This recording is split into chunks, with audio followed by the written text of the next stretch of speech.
Big Sean is making his comeback, basically. He appeared on the Eminem Toby record. And I think he dropped something before that, maybe a track, and then it kind of got overshadowed because the Drake and Kendrick thing started beefing up, and then it just went under the radar. Well, he decided to pop on the radar or off the radar, whatever the fuck the freestyle platform is called, and drop a freestyle, and people automatically tied the freestyle first. They were thinking it's Kendrick Lamar, but DJ Heard got confirmation from Big Sean that he wasn't dissing Kendrick Lamar, that he was dissing another Gemini, which is Kanye West. So let's go over the article. Big Sean has appeared to take shots at Kanye West in a new freestyle for On the Radar Radio. Rapping over Aaliyah's classic hit, If Your Girl Only Knew, the Detroit rapper opened the freestyle by seemingly referencing Ye's disparaging comments about him on the 2021 episode of Drink Champs, where he said signing Big Sean to Good Music was the worst thing he ever did. He said this: I had to switch the home team because they committed treason. Guys looking for engagement like they got their knee bent. I got better things to do than to find someone to beef with. Then he later said, man, this industry is terrible. I can't even vouch. I've seen grown men get matching tattoos for the clout. These lyrics are obvious dig at Kanye, who got identical tattoos with Lil Uzi Vert and Steve Lacy in 2022. The trio all got the phrases "We're here forever," technically, inked on their biceps. But yeah, listen, guys. I don't know how to say this without sounding like a hater, because it does sound like it's a hater, but I'm not.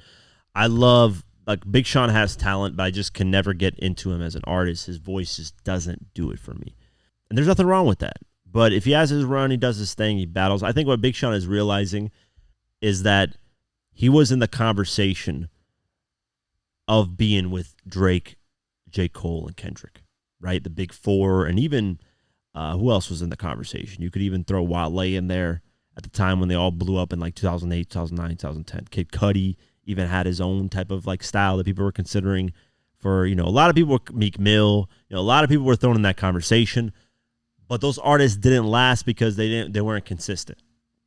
Big Sean ended up taking a break, hiatus for his mental health, blah, blah, blah, so on and so forth.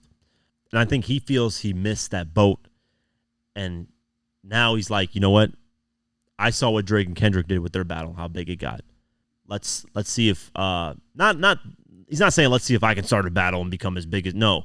But I think what he's saying is listen, let me stamp myself in hip hop and be like, listen, I'm not just some scrub that forgot about rapping and doesn't want to do it anymore. I'm here and I want to step to the next level and do my thing. Now, is that possible? Yeah, of course. It's never too late, in my opinion, for an artist to step to the next level and become something bigger.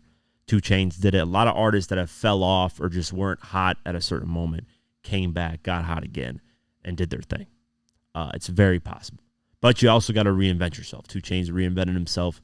I think 2 Chainz is the best story when it comes to somebody that got cold, got hot back again, because he was known as Titty Boy, had the duffel bag boy with the Play a Circle, and had the big record, blah, blah, blah. Cooled off, kind of wasn't popping, rebranded himself as 2 Chainz, and got popping again. Lil Durk is another example of that. He had a second leg in his career, because when he started out, he was hot with the whole old block, This Ain't What You Want.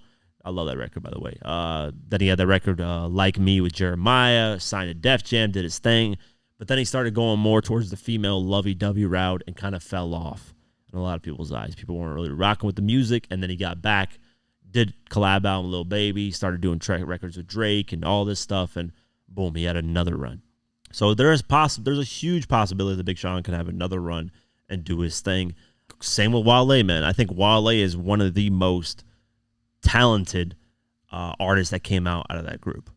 He just, I don't know what why he kind of took his gas. I think the problem with Wale is he was taking too much of criticism on Twitter, and people would clown him too much, and he took it too personal, I think.